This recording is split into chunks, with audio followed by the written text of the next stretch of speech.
Okay, welcome back. So this is part 2 of lesson 8.1. These are the basics of vectors. So we want to see where we left off, where we said, the arrow in a vector, that's just showing us the direction. Doesn't mean it's a ray. The vectors do have stopping and starting points.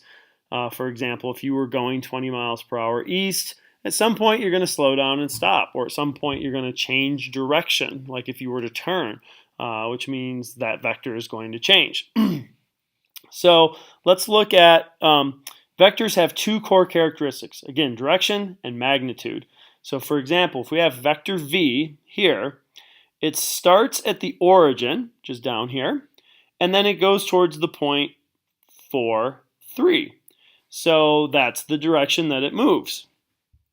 Its magnitude would be its length. And its length, we can see, it's hard to see here, but it's actually a length of 5. Now you might wonder, okay, how do we actually know that that's a length of 5? And the way that we can do that is, look at this question. How do we know that? Who's your favorite Greek when it comes to triangles? That would be Pythagoras. And so we're going to look at using the Pythagorean theorem.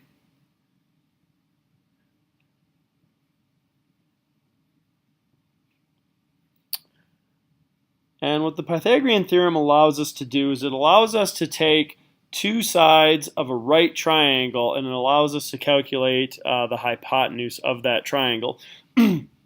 So if we look at any triangle at all, for example, in this case, we've got this triangle here.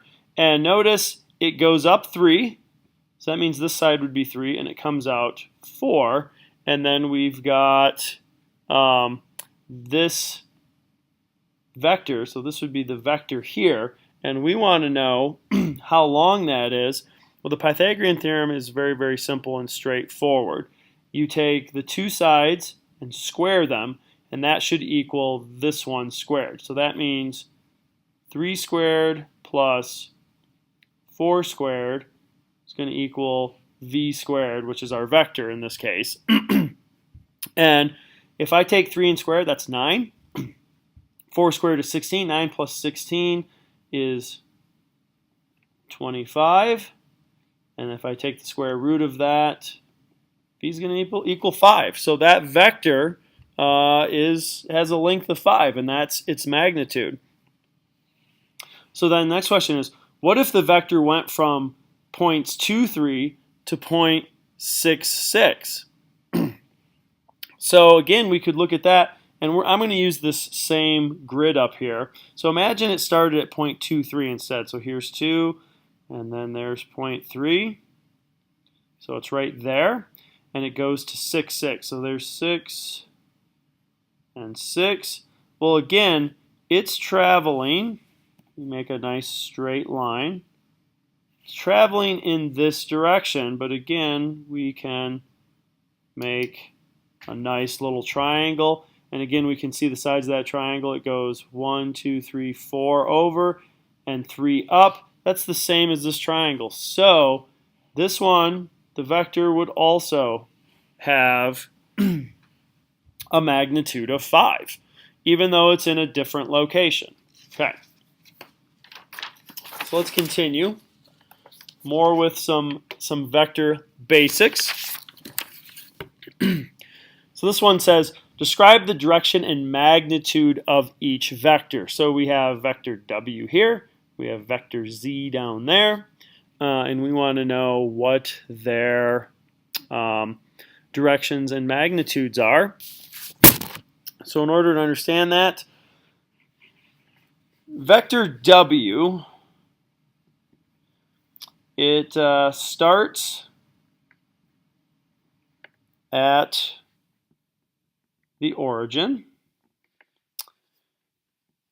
and goes to point 6, 8. So we can see where it goes. It goes out 6 and it goes all the way up to 8. Again, this doesn't necessarily continue. It's not a ray. It's just showing you the direction. So that's where it currently stops. Okay? And so therefore, if we want to find what that w would equal, the magnitude of it, we're going to have w squared would equal 6 squared plus 8 squared, which is going to be equal to 36 plus 64, which is obviously 100. Take the square root of 100, and that vector is going to equal 10. It's going to have a magnitude of 10. Okay? And again, that's its magnitude 10. Its direction is that it starts at the origin and goes to 0.68. For vector z, okay, again, starts at origin and ends at point -4, -3. And so if we want to find the magnitude, z squared is going to equal -4 squared plus -3 squared. Therefore, z squared is going to be equal to 25. So again, z is going to equal 5. So it's going to have a magnitude of 5, even though it's going in a negative direction. But the direction doesn't have anything to do with the magnitude. The magnitude is just how big it is. The direction we stated when we said it starts at the origin and ends at point 4, -3. We could also talk about a slope. That would also give us some indication of direction as well.